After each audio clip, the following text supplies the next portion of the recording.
As more and more begin to know, the status quo has got to go. They're bound to say yes to a man named Dr. No, a man who makes the establishment panic. Grassroots are growing way too wild, too organic.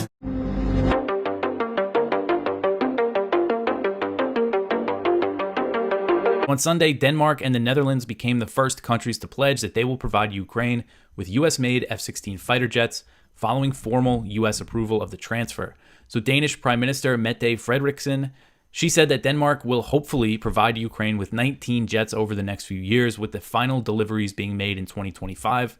So still, it's going to be a long time before Ukraine gets all these jets. So Secretary of State Antony Blinken provided the formal approval for the transfer in a letter to the Netherlands and Denmark last week. And that letter said that the F-16s can be sent when the first Ukrainian pilots complete their training, which is not expected to happen until next summer. Finally, saying who's going to send F-16s, and the training finally started. Ukrainian officials have expressed frustration with that delay. Ukrainian Commander-in-Chief Valery Zaluzhny has said that F-16s would help the counteroffensive, although U.S. officials privately believe that the jets won't make much of a difference due to Russia's extensive air defenses. So China on Monday hit back at the U.S., South Korea, and Japan after the leaders of the three nations accused Beijing of dangerous and aggressive behavior in the South China Sea. So Chinese Foreign Ministry spokesman Wang Wenbin was asked about this statement, and he gave a very lengthy response. I read the Chinese Foreign Ministry daily press conferences pretty often, and this was a pretty hefty response that he gave, really showing how unhappy China is with all this. So I'll read some of it. He said, quote, "The trilateral summit of leaders of the U.S., Japan, and the Republic of Korea at Camp David smeared and attacked China on Taiwan and maritime issues, an act of gross interference in China's internal affairs, a deliberate attempt to sow discord between China and our neighbors, and a serious violation of norms in international relations," end quote. So Wang said that Beijing issued formal complaints to the three nations. He noted that the U.S. has said the trilateral alliance it's building with Japan and South Korea is not meant to be aimed at any nation, which is just complete nonsense. The U.S. strategy of building alliances in the region is clearly aimed at China, as the U.S. is openly, U.S. military leaders are open about the fact that they're preparing for war with China, as I often cover. So Wang said, quote, "We urge it to match its words with actions and act on its statements that the revitalization of its alliances is not targeted at China. Stop smearing China's image and harming China's interests, and stop creating division and confrontation and undermining regional peace and stability," end quote. This is an article from Kyle Anzalone at the Libertarian Institute. So Human Rights Watch reports that Saudi border forces are systematically murdering migrants attempting to cross into the kingdom from Yemen. The group said killing refugees had become an official policy of Riyadh. So Human Rights Watch said, quote, "Saudi border guards have killed at least hundreds of Ethiopian migrants and asylum seekers who tried to cross the Yemen-Saudi border between March 2022 and June 2023. If committed as part of a Saudi government policy to murder migrants, these killings, which appear to continue, would be a crime against humanity," end quote. So the HRW report details horrific abuses by Saudi forces, including torture and murder. It reads, quote, "Saudi border guards have used explosive weapons to kill many migrants and shot other migrants at close range, including many women and children, in a widespread and systematic pattern of attacks. In some instances, Saudi border guards asked migrants what limb to shoot and then shot them at close range," end quote. So pretty just horrific stuff. And there have been other reports about this, and which Kyle covered. There was a report from the Mixed Migration Center that came out last month that said basically the same thing. The Saudis are gunning down Ethiopian migrants trying to get into the country. And this comes as the U.S. is trying to broker this policy between Israel and the Saudis, a normalization deal that would involve the U.S. giving some kind of security guarantees to Saudi Arabia. And that's just future support. The U.S. still backs Saudi Arabia very strongly. In Yemen, that war is not over. Still, thankfully, the truce is still holding relatively well. But that could spiral out of control at any time. And according to the Washington Post, the U.S. has provided Saudi border guards with training. So, these are U.S. trained death squads basically on the Saudi border killing these migrants. So U.S. Africa Command said in a press release last week that it launched an airstrike in Somalia on August 15th. According to the command, the strike was conducted in support of the U.S.-backed Mogadishu-based government, whose forces were engaged with al-Shabaab fighters on the ground. The strike was launched about 150 miles northeast of Mogadishu. AFRICOM claimed that its initial assessment found 5 al-Shabaab fighters were killed and no civilians were harmed, but we always have to keep in mind that the Pentagon is notorious for undercounting civilian casualties, especially in Somalia, where its operations are shrouded in secrecy. So the incident marks the first airstrike reported by AFRICOM in Somalia since July 20th. U.S. airstrikes in Somalia escalated toward the end of 2022 as the U.S.-backed government launched a ground offensive against al-Shabaab. So the U.S. military really hypes up the threat of al-Shabaab due to its size and al-Qaeda affiliation, but it's widely believed that the group does not have ambitions outside of Somalia. In its press release, AFRICOM, was really hyping al-Shabaab up. They described the group as the largest and most kinetically active al-Qaeda network in the world, and has proved both its will and capability to attack partner and U.S. forces. So just a little background that I include, al-Shabaab was born out of a U.S.-backed Ethiopian invasion of Somalia in 2006 that toppled the Islamic Courts Union, which was a coalition of Muslim groups who briefly held power in Mogadishu after ousting CIA-backed warlords. Al-Shabaab was, the radical offshoot of the Islamic Courts Union, and the group's first recorded attack was in 2007, and it was not until 2012 that Al-Shabaab pledged loyalty to Al-Qaeda after years of fighting the U.S. and its proxies. So, it's an enemy that the U.S. created.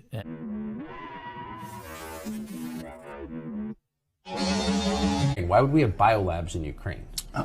We have biolabs in Ukraine because we're developing bioweapons, and those bioweapons are using all kinds of new synthetic biology and CRISPR technology and genetic engineering techniques that were not available to previous generation, and they can make frightening stuff. A top-line consideration is whether or not you want bioweapons being developed. Are we not already in a precipitous state when it comes to global warfare? Don't we already have enough nuclear weapons to annihilate the planet many times over? Have we not recently seen the dangers of meddling in nature's domain? The Patriot Act reopened the bioweapons arms race in 2001. The Pentagon began putting a lot of money into bioweapons. So Anthony Fauci got all the responsibility for bioweapons development. He got at that time a 68% raise from the Pentagon in order to do that work. Every bioweapon needs a vaccine, so you develop them side by side, because in 100% of the cases when you deploy a bioweapon, there's blowback. Your side also gets sick. So in order to deploy one offensively, you need a vaccine to counter it. So you need to vaccinate your team before you deploy it. Is this one of those moments where we could step back as a species and say, are we heading in the right direction? Where you've got laboratories, where one part of the laboratory going, we're going to invent the most lethal, deadly, awful weapons to destroy the lives of innocent people abroad who we temporarily at this time don't agree with. You guys over there, come up with a vaccine for that, because it's inevitable, 100% likely in fact, that we're all going to get sick from this crazy thing. Who's funding this? You are! We spray her with the hose, leaving us relatively dry. Relatively? Well, there's bound to be some splashback. So those two things are developed through a field of science called gain-of-function science, where you take an infectious microbe and you amplify its infectivity, or you make it jump species, so it may kill monkeys, now you make it kill humans, and you adopt it that way. And there's all kinds of methods, and then you make it immune to antibiotics and to therapeutic drugs and to other therapies. So it's actually the inverse of medicine. When I hear that explained, it's like if someone explained the concept of the monarchy to me now. Like, what we're going to do is we're going to get a microbe that's deadly, that's killing monkeys. Yes, and cure those monkeys, right? Because we all love monkeys. No, we're going to make it worse. Oh, poor monkeys. I've not finished yet. I make it infectious to not us and our children. Yes, us and our children. Don't worry, there's some guys over there working on a vaccine. How's it going, guys? It's going expensive. Ah! Who is it now we're supposed to be scared of? Who's scarier than these lunatics that are there doing gain-of-function research and dual research and creating these labs and then having to admit, oh, sorry, we were involved in 2014 and oh, yes, we did have biolabs. The only way you can trust them is if on day one of the war, Joe Biden had gone, listen, this is a bit mental, actually, because like Ukraine and Russia, you can see there's an escalating tension there. And I think morally we should support Ukraine because they're decent people and Russia are the aggressor in this instance. I've got to be honest, though, we provoked them in 2014. We reneged on a deal we had not to infringe on former Soviet Union territories. We've got biolabs in Ukraine we're going to be double careful of. And one of my kids has got a cracking job at Burisma. He didn't say that, did he? So now that it's all coming out, I think, you fucking liars! What is in those Ukrainian biological labs that makes them so worrisome and dangerous? And did the US assistance extend to construction and development to the biological research facilities themselves? The indisputable reality is that despite long-standing international conventions banning development of biological weapons, all large, powerful countries conduct research that, at the very least, has the capacity to be converted into biological weapons. The work conducted under the guise of defensive research can, and sometimes is, easily converted into the banned weapons themselves. Recall that according to the FBI, the 2001 anthrax attacks that terrorized the nation came from a US Army research scientist, Dr. Bruce Ivins, working at the US Army's Infectious Disease Research Lab in Fort Detrick, Maryland. The claim was that the Army was merely conducting defensive research to find vaccines and other protections against weaponized anthrax, but to do so, the Army had to create highly weaponized anthrax strains, which Ivins then unleashed as a weapon. The lesson about the severe dangers of so-called dual-use research into biological weapons was relearned over the last 2 years as a result of the COVID pandemic. While the origins of that virus have not yet been proven with dispositive evidence, though remember, fact checkers declared early on it was definitively established that it came from species jumping and that any suggestion of a lab leak was a conspiracy theory, what is certain is that the Wuhan Institute of Virology was manipulating various coronavirus strains to make them more contagious and lethal. The justification was that doing so is necessary to study how vaccines could be developed. But regardless of intent, cultivating dangerous biological strains has the capacity to kill huge numbers of people. All of this illustrates that research that is classified as defensive can easily be converted, deliberately or otherwise, into extremely destructive biological weapons. Does any of this remind you of another story? Are there some names that keep recurring? Let's go a little deeper into this. Senator Rand Paul has referred Dr. Anthony Fauci to the Justice Department for investigation into possible criminal prosecution for allegedly lying under oath to Congress about his knowledge of gain-of-function research conducted at China's Wuhan virus lab. So there you have it. Two of the most preeminent, dominant news stories of recent times appear to have peculiar and confusing elements. No wonder there's a march to censor and control independent media and the ability to communicate and discuss all facets of complicated stories like these, when continually we see stories that are first dismissed as conspiracy theories down the line become more and more demonstrably true, or at least worthy of consideration. As Glenn Greenwald demonstrated there, the story of the Wuhan lab leak went from being something that was simply dismissed to something that seems increasingly plausible. As with Tucker's conversation with RFK, biolabs was once the preserve of nut jobs like you and me, sat in our tinfoil hats, wondering about why the world seems so unfair and how certain disasters appear to benefit certain interests while annihilating life for ordinary people. But don't these laboratories give you the perfect metaphor? Irresponsible, for-profit research that advances the interests of the military-industrial complex that, if it fell into the wrong hands, could be devastating for the world. Isn't that the very kind of unchecked power that we need to stop? All right. Talking about California. It's a place. It's not Hawaii, but California, apparently Hurricane Hillary, she's doing everything now. California drought, undeniable evidence of climate change. Update. California rain, undeniable evidence of climate change. All right, we got it. We know what y'all do. So back to what we're getting to. The Democratic senator from Hawaii, I believe his name is Brian Schatz. And he's not letting this crisis go to waste. We got to leverage this for climate change, which I would dare say, and we'll see what he says in a second, but I would dare say, when there's a tragedy and you're using that tragedy for your agenda, let alone your nefarious agenda, let alone your agenda that seems to be made up to fearmonger people, I would dare say, shame on you. Brian Schatz says, well, I think we all have to understand that severe weather events are going to get more frequent and more severe. Well, they're called severe weather events, aren't they? Hawaii is a place that has experienced volcanic eruptions and tsunamis and hurricanes and tropical storms. It's called the climate. And they have volcanoes there. It's in a tropical location. They do all those things. That's what happens. And we've had a few wildfires, but nothing that threatened a whole city, nothing that flattened a whole city. And I just think this is the new normal. Wow. Does that sound familiar? Well, it's the new normal. Cool. He is reading the script very well. Klaus, is this your handwriting? It is? Yeah. What's all this blood on it from? I don't know. And I just think this is the new normal for not just the state of Hawaii, but for the whole planet, for the whole country.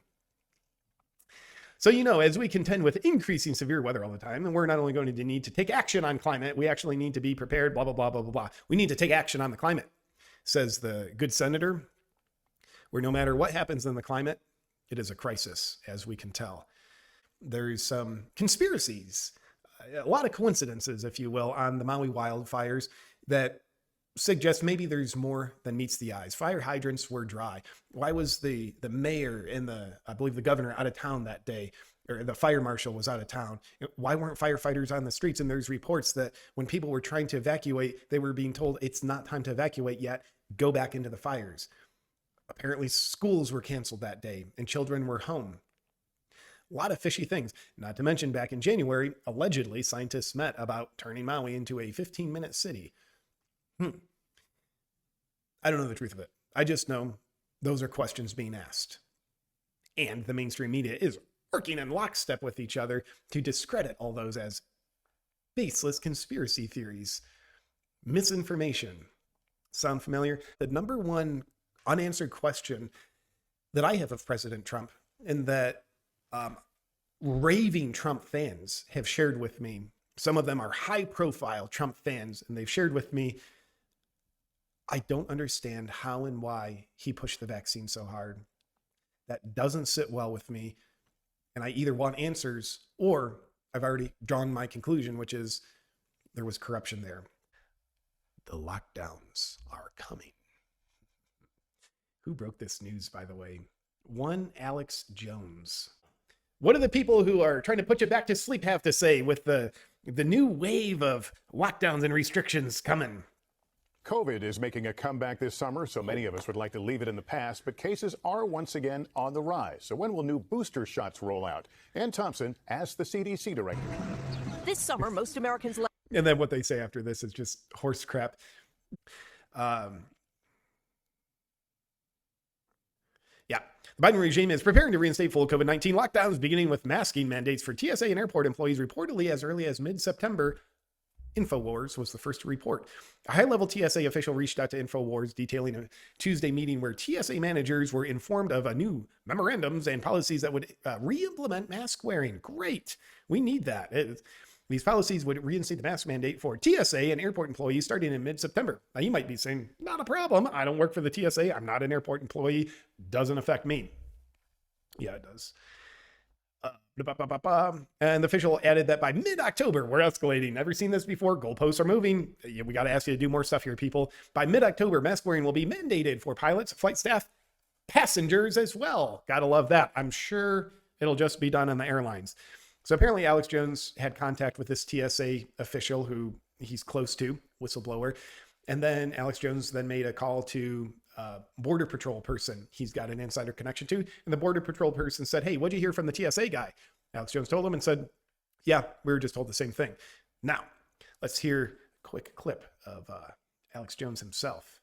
I found it interesting. Mainstream media, like here's MSN.com, like super mainstream.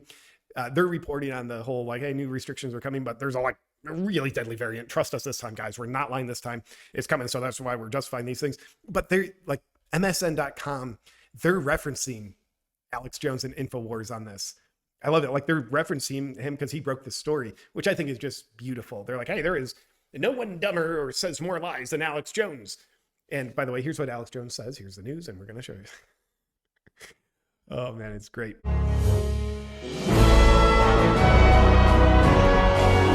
Well, I'm disappointed about something going on, but I'm also not totally surprised. But the disappointment is college is starting up lockdowns and doing these mask mandates and all this nonsense.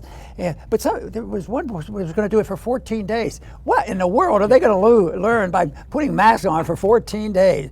Other than it's a ritual to try to get people, this is my opinion, try to get people to obey. Yeah. When they say put a mask on, they're going to. And then you figure, how are they going to get these colleges to do it? But there are a couple colleges now doing it. And how are they going to get it to do it? Most of the time, there's a process of blackmail and financing, and that's how they use social media, to work with the big companies. Yeah. And if they didn't go along with them, the company would suffer. And the companies, even though they weren't strong believers in it, they did it because of the amount of control they had on the financial system. And I kept thinking, well, what's control of the universities and the physicians and all this? And they can control. If a university doesn't go along with it or their medical school doesn't go along with it, there's a lot of defunding because it's all government. The government, and so they have to go along with it. Not only could they deny or give them more trouble getting funding, there's always a threat. If you don't obey the government in government medicine, they'll decertify you. And that's like taking the medical license, which they did, under COVID. Take away the license of the doctor to make a living. So it's usually by force and money. That's the intimidation. But Zero Hedge reported this morning, it's really happening. Mask mandates, contact tracing, re-implemented at colleges and offices. Yeah. You know, that to me is so sad. And yet, I think a fair number of people, and I am just confident that we made mention of this. Watch out. You know, this might not be the example when we're really dealing with a virus that's a threat. It looks like we were dealing with the virus being big government taking over our lives. So to me, it is disappointing. But this whole idea to put them on for a week or a month or 2 weeks, people would say, well, what good is that going to do? Is there any scientific learning from that? And I would say my bet is that there's no scientific learning. It's all political power learning is what they're practicing. This really shows you the power. Here's how the story started. It happened a few days ago, back just before the weekend. Alex Jones, of course, reported. He said someone talked to him, a whistleblower talked to him, and told him he's coming back. And everyone laughed. Oh, Alex Jones, he's so crazy. Here he goes again, so crazy. Well, as it often happens, he ends up being right. And I'm going to play a little bit of a clip, just so you see what he said. And this. Ladies and gentlemen, I got a call yesterday. An individual was in town, and they wanted to meet with me that I know well, and they are a high-level manager in the TSA. And I went and met with them, had a cup of coffee with them, and they said, you got to warn people. Tuesday, we got called in, the managers, and told that by the middle of September, that the new policy is being written, that this is done, they were told this is happening, this is not hypothetical, you all have to wear masks again, and so will airport employees. Then, by the middle of October, they are going to say that everyone flying has to wear a mask. There we go. And in the meetings, people began There we go. This is what he reported. People laughed at it. They said, here he goes again. But now we're reading the headlines, and this was an article from Steve Watson via Summit News that Zero Hedge picked up saying, yep, it's happening. You know, I had a conversation the other day with a progressive Democrat, a strong Democrat, but a nice person, and this subject came up, and he understood, that this collusion of big business and government, corporations and pharmaceuticals, was bad. But he says, I just can't. We were talking actually about Robert RFK, and I thought he would be more open to RFK. But he said, and the whole thing was, yeah, I like that stuff, but it's just that he always into some conspiracy. They just paint one thing. If they disagree with him, and that goes along with your opening statement, the propaganda machine. Somebody says something, it's a conspiracy. But you'd think Russiagate, would have realized that they were wrong. They would say, wait, this was all conspiracy and it was all lie. But they prove it, it still doesn't do much good. I think the biggest conspiracy theory is that there are no conspiracies. Yeah. August 20th, they released this Morris Brown College bringing back mask mandates. Effective immediately, it's reinstated its COVID-19 mandate due to reports of positive cases. It couldn't have anything to do with the fact that we're starting flu season, can it, Dr. Paul? No, I mean, September, just leave that up for a second. I mean, this is what happens in September. You start getting flus. I mean, anyway. So mask wearing, all students, employees required to wear face masks, physical distancing. And that came out already. This is pulled out of thin air. There's no scientific study showing that 3 feet will keep the virus away. Large gatherings, no large gatherings, isolation and quarantine, contact tracing, symptom monitoring, regular hand washing, all of this stuff has been absolutely disproven as being effective, yet they're bringing it back again. We have no surge capacity in the United States. It would take us many, many months to come up to that kind of standard where we could actually compete in high-end conventional warfare. And that's why people like me and others worry that if we get into a confrontation, that we cannot win because the world has changed, warfare has changed, integrated air defenses will knock virtually everything that flies out of the sky, that we will then fall back on a nuclear deterrent, a tactical nuclear weapon that says, if you keep advancing, we'll have to use a nuclear weapon. We don't want to go there because the notion that there are so-called tactical nukes, you've heard that expression? Yes. Oh, that's just a little nuke, so that won't precipitate a major war. The use of any nuclear weapon is going to precipitate escalation very rapidly because your opponents will assume that if they don't use their nuclear weapons, they're going to lose them. So we're living in a terrible dilemma right now. The smartest thing that we can do is end this war. What is Russia's objective, do you? The smartest thing we can do is end this war.